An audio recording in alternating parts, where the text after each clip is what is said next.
Hi, I'm Stephanie Anyabwile, a licensed marriage and family therapist, and today I'm going to be reacting to Jubilee's video, Do All Married Couples Think the Same? Let's hop right in. We were pressured into getting married. 3, 2, 1, go.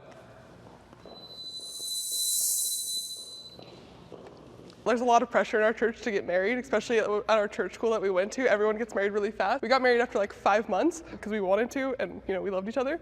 But I feel like it definitely, there are some more societal pressures in that aspect. So that's why I don't strongly disagree, but I mostly disagree because I don't feel like we were.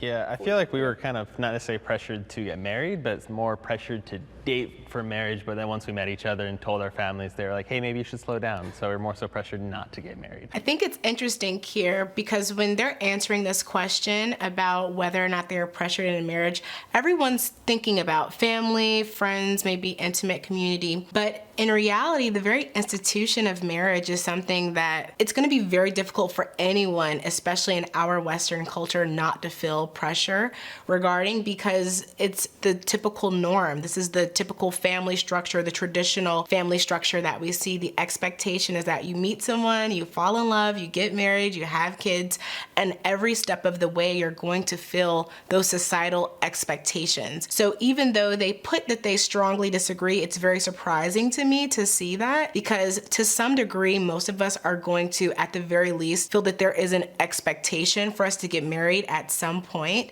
And if we choose not to do that, we will be questioned. Honestly, we have both been through broken homes before. We both come from divorced families, and a big passion we have is having a strong marriage. I've never been more confident about anything in my life than Amber J. There was zero pressure. It was all pressure on me. I gotta hope she's feeling the same way, because I'm feeling you. Yeah.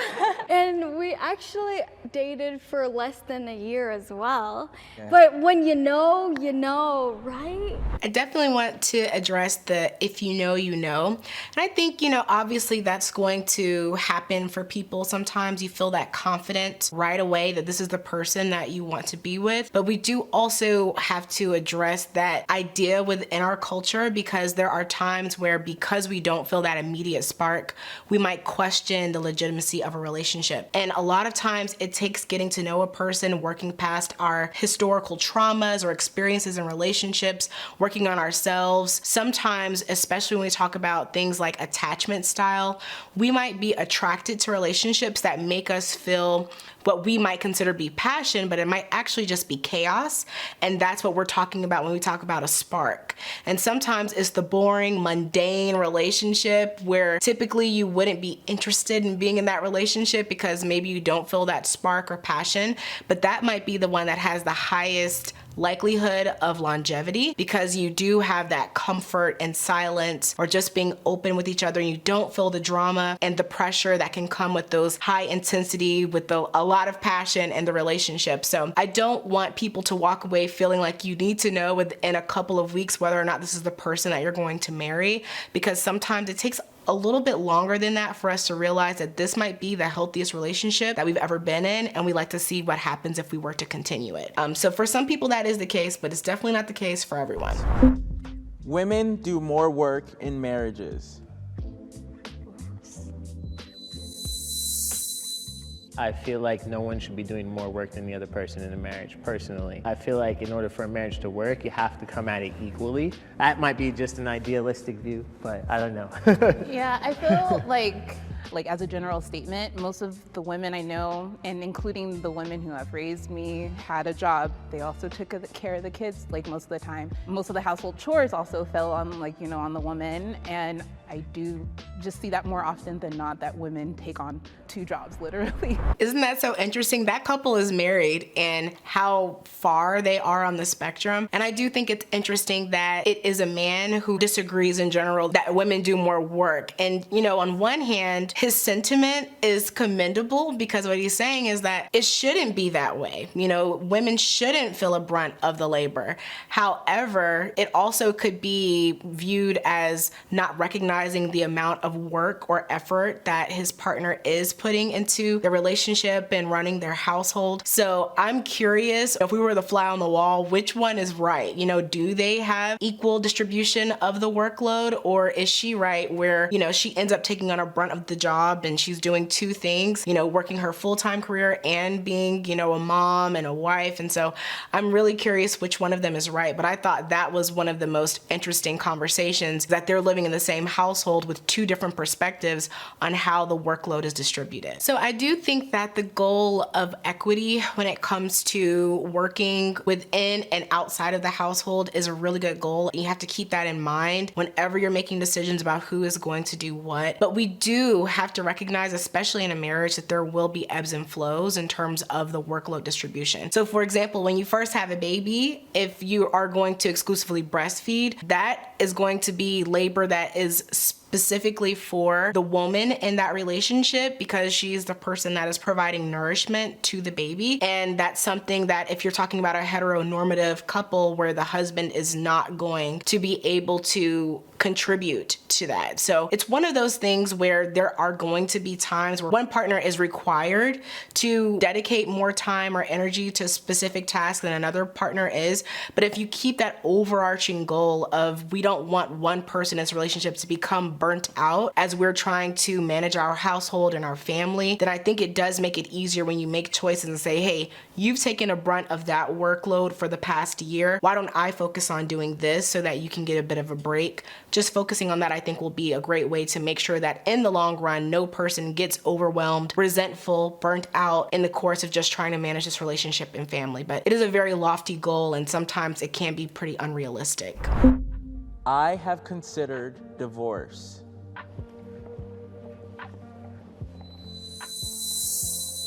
You know, we learned this in a marriage class where there's a rhino and a hedgehog in every relationship marriage. And so Charlie's very much the rhino. He's like, let's tackle this now, we need to talk now. And for me, I'm a hedgehog, I need to withdraw. And so I think in those moments, I don't know, I think I'm more here. It's just like, well, you know, when you're in the heat of the moment, you know what I mean? I think the interesting thing here is the question is about divorce, and even though she brings up a really good metaphor for having the person in the relationship who needs the break to process things, and then having the person who wants to process things together as a unit, you know, right in the moment. I think the best plan of attack is, if you are not seriously considering divorce, be sure to be very, very careful with your words. There are going to be times that all of us mess up, say the wrong thing, hit below the belt, and that is inevitable. But if you can make some words really off limit, I think it makes it a lot easier for you all to be able to rebound from difficult conversations. And just treating divorce as if it's not an option, I think, is a great way to focus on the issue at hand instead of jumping to the idea of leaving as a way of protecting ourselves. Sure, there'll be times that a lot of us might think about ending relationships, but be very, very careful before you bring that to your partner. Definitely don't use it as a form of punishment. Yeah, no, I definitely know that our communication styles are totally different. We didn't communicate well at first. I know Kenzie comes from a divorced family and then saw their family just fight and yell a lot. I came from a family where my parents had a disagreement. They fought with passive-aggressive comments and closed doors. So having disagreements, having those uncomfortable and hard conversations just wasn't easy for me at all. And so divorce sounds a heck of a lot easier than pushing through it, which luckily we did. We're doing great, we're happy now, but there definitely was a time where, yeah, it seems easier to just drop everything and move on instead of trying to grow. He brings up a really great point where our parents' backgrounds, what we saw growing up, heavily influences our idea or view regarding marriage. When you have parents who have been divorced, I usually see one of two reactions. Typically, obviously there's going to be a million different ways to respond to anything, but typically what I see with my couples is either you have the mentality that you will not be like your parents, your divorce is not an option, and that can be a dangerous point of view, because if you're in a relationship that is harmful, something that no longer works, and you do need to seriously have a conversation about dissolving the marriage, marriage, you could be put in a compromising position when you are not allowing yourself the possibility of thinking about this relationship ending. But on the other end of the spectrum, I see people who think of marriage as, hey, if it doesn't work out, I'll just get divorced. And that compromises the institution of marriage as a whole, because you always have the option to just live with someone, cohabitate,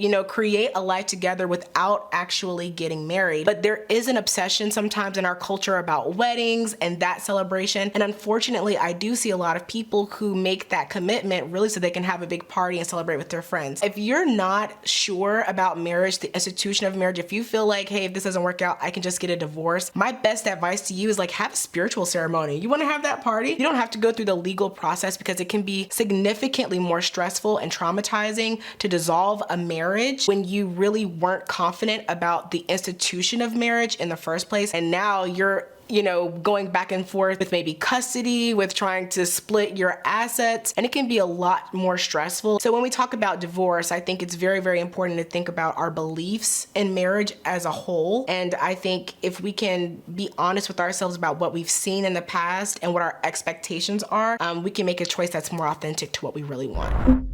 I am happy with how often we have sex.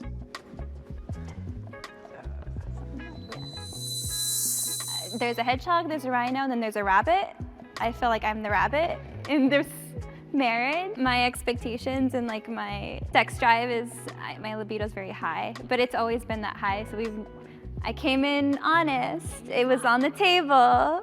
I feel like sometimes, work and life get in the way of that, responsibilities, but I think, yeah, we're trying to find a middle. I think if we had split, then it would be like evidence that we're not talking about it. But I think this is not a surprise to me. I don't think it's a surprise to you that we're both here, because it's something we talked about. When you get married, you get into like this routine, you get into like just working and going, and then at the end of the day, you're just like spent. We're both like really two ambitious people, and I think like sometimes it's the detriment of the household, sometimes on both ends, not just you, but like, yeah. So sex, this is the juicy question. You're like, ooh, where's everyone gonna fall on this? And so I think this is one of the questions where we saw some of the most variation. The thing about dissatisfaction with sex, like one of the people was saying, it is very dependent on what your personal libido is, what your sexual needs are. But it also, I think, is heavily influenced by, we have a very sex perverse, sex affirmative culture,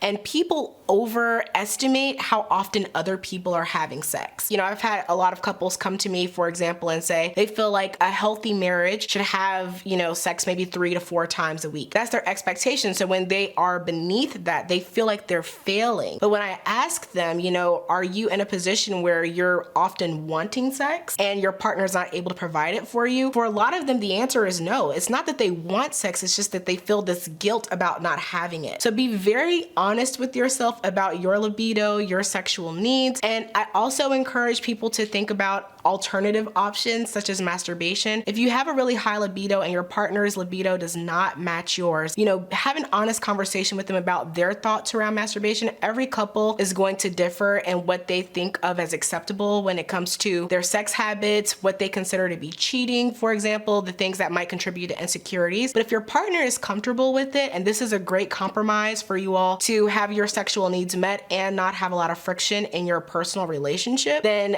definitely consider those options. And if it's the opposite problem, if you're wanting to address the partner who has the lower libido, look into medical options for increasing libido. Also look at the medications you're already taking that could be making your libido be decreased. Some birth controls can do that. There are times where my clients might be on antidepressants that do that, for example. So make sure you're talking to your doctor about it, because it could be a purely physiological issue that is impacting your relationship that's addressable. So of course, talk about it. That's always going to be my number one advice. I want children. 3, 2, 1, go. So we actually have like infertility struggles a lot. We've had 3 miscarriages. We actually just had one recently. And so it's like the topic of kids is like super sensitive to us. Because like we actually, like our miscarriage happened like last week, and it was like really like hard because we were so excited. We told our families, and we were like so excited to like announce to everyone at Christmas. And sorry, it like breaks my heart because like I know like it's bringing us closer together, but it's like one of the hardest things we've had to go through together. Because it's like, I know Tyler's gonna be an amazing dad, but like I feel bad, and I feel bad because I've told him before, I'm like, it's fine if you like want to go marry someone else and have kids, because I know I can't provide that. Yeah, no, it's been really hard to deal with just because like, it's not the most, like, I guess, accepting topic to talk about. I know a lot of people feel very awkward whenever that conversation does come up. Like my parents have tried to help us out, but don't really know how. Like it kind of makes me want to like be over there sometimes, where I'm just like, no, it's not worth it. Like I don't like the heartache and the financial like struggles. It's just not worth it. But at the end of the day, it's like, I know it's worth it. I know this is where I want to be. This is a conversation that I'm really glad that they had here because we don't often talk about infertility. I think the conversation is starting to become more prevalent and accepted, but there are so many people who experience infertility and miscarriage who never have an opportunity to share their story for the exact reason that they said people just don't know how to talk about it. One of the things about dealing with grief is that for a lot of forms of grief, we have a ritual that is accepted in our culture. You know, if someone passes away, we typically are going to have a funeral, some sort of ceremony. We're going to put them in the grave. These are all things not for the person who's passed away, but typically for the rest of us who have survived their passing. But when you lose something like a pet, you're dealing with someone who's experiencing a terminal illness, or in this case, a miscarriage. We don't have a lot of cultural rituals that are established to help people process that, and people just don't know what to say because we don't have practices that are habitual within our culture. It's so hard to process and so hard to talk about because it's a very, very uncommon subject with a very, very prevalent experience by a lot of people in our society. So I'm hoping to see more change in that area so that we do have the words and the language. And I'm happy that these types of videos are including this in the conversation so that we can get more comfortable hearing those words and having a better idea of what it might feel like for couples who are going through it. I don't like my partner's family. 3, 2, 1, go.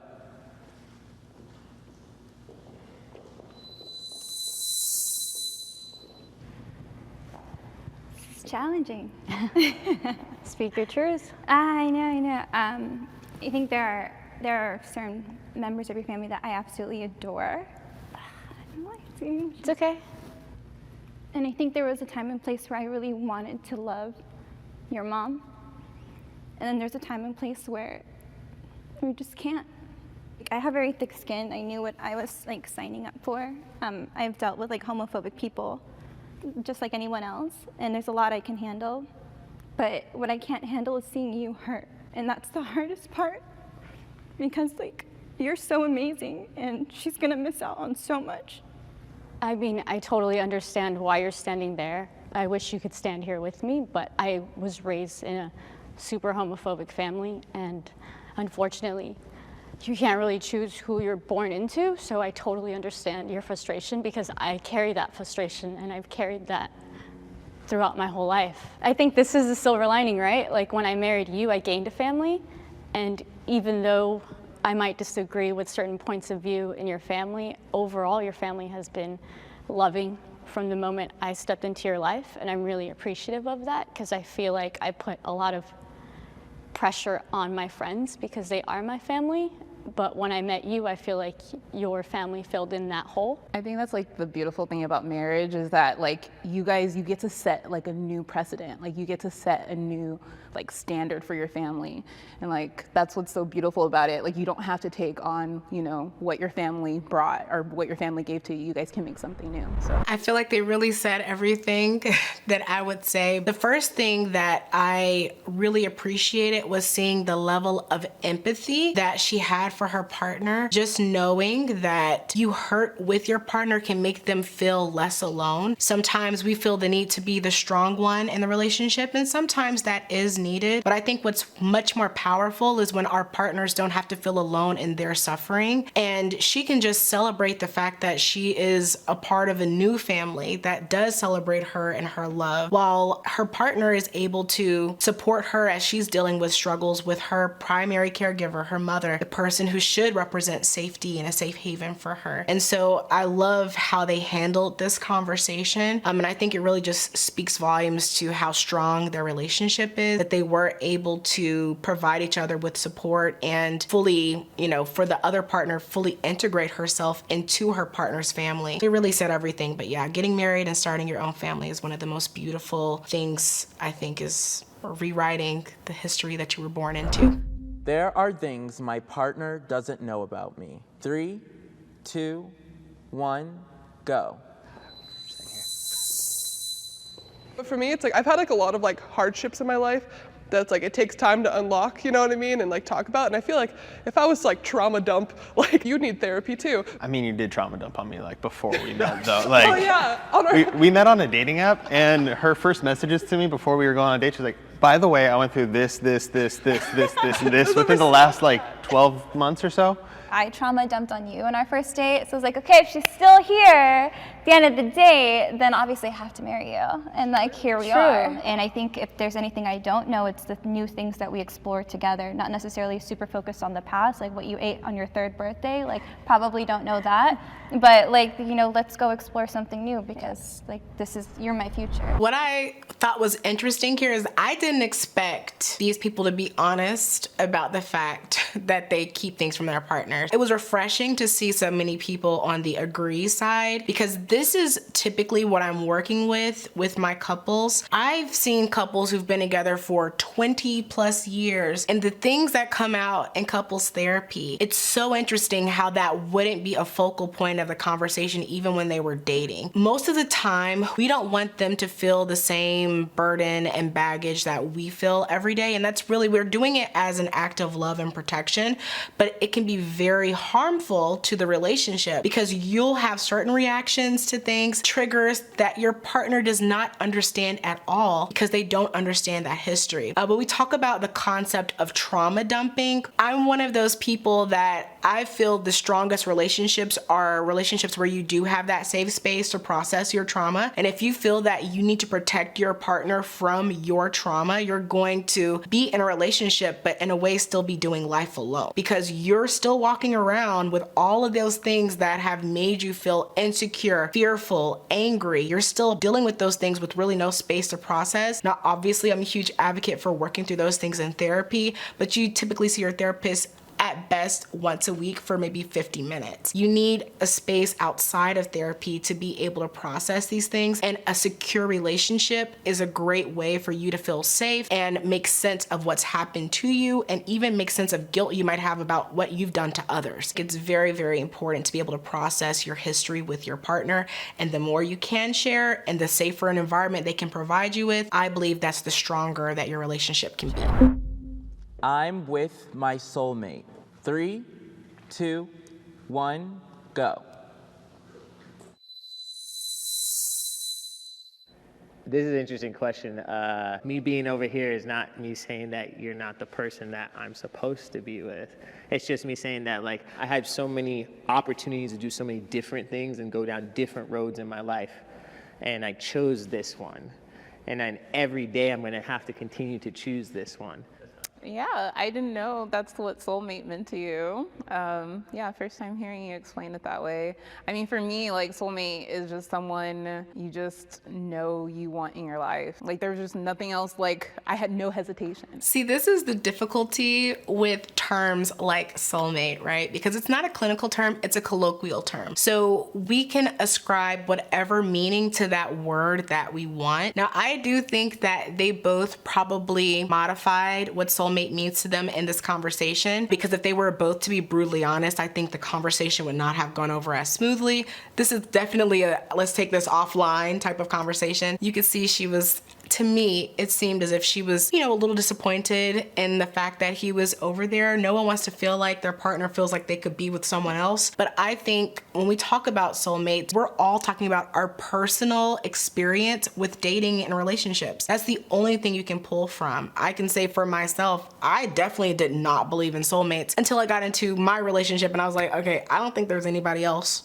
that I could possibly be with, that I would feel this seen with this person. I could be this comfortable being myself. But that's a personal experience. I've seen relationships where they are just as healthy, just as successful as what I've seen, what I've experienced, and they don't believe in soulmates. Very solid arguments about you pick a person that you could have a beautiful life with, and you make choices conducive with having that beautiful life. You're honest, you don't cheat, you prioritize the relationship, you continue getting to know each other. So for some people, it's fate, it's destiny, and for other people, it's choice. And I think it's really a combination that makes it work. But again, you know, the concept of soulmates, it's really based on your personal experience. And I think these two people, even though they're in a relationship together, they've clearly had very different experiences that influence the way that they view that concept and each other. So that was a really tricky one. I know I was on pins and needles to see where everyone was gonna land. Most people in the same relationship were close to each other, but that was the biggest difference, and it was very interesting to see how they handled that conversation.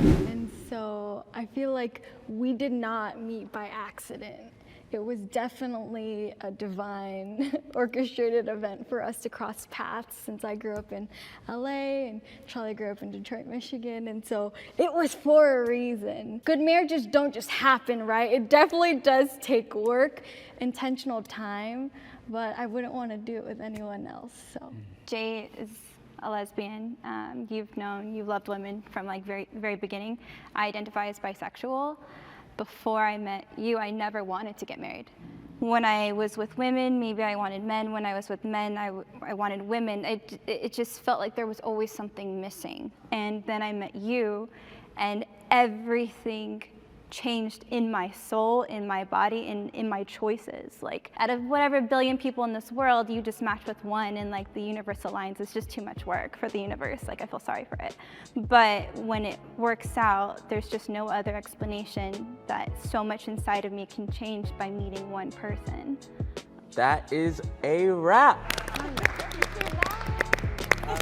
I love that video. So main ideas, do all couples think the same? I think we all knew the answer was going to be no, of course not. But I do think it's interesting to just see everyone's different perspectives, and more importantly, understanding the reasoning for why they chose what they chose. So do all couples need to come to agreement? Obviously not. Every couple is different. And do people within a relationship have to agree on everything? Of course not. That's boring, right? Our relationship should be a reflection of our growth. So if you're dating someone and they see things very differently than you do, use that as an opportunity to be really curious and grow through that. You know, even if you guys at the end of that conversation are still, you know, you don't agree, that's okay. You've learned more about your partner, so it was an opportunity to grow in the relationship and understand more about their perspective. There are some deal breakers. I personally feel, for example, if you guys are not on the same page about whether or not to have children, I think that is something that needs to be discussed very early in a relationship without the expectation that your partner is going to change. It's a very unrealistic expectation and leads to a major downfall when you try to ignore